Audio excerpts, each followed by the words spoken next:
Pero alam nyo guys, masarap at ganun pa naman. Hindi ako pinabayaan. Kahit ako masyadong simba. Sabi ko nga, ang hinihiling ko lang palagi na laging malakas ang katawan ko.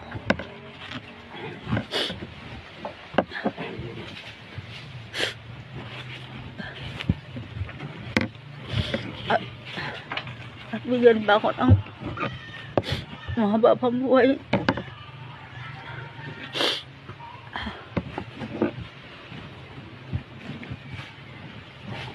Dahil ang buhay natin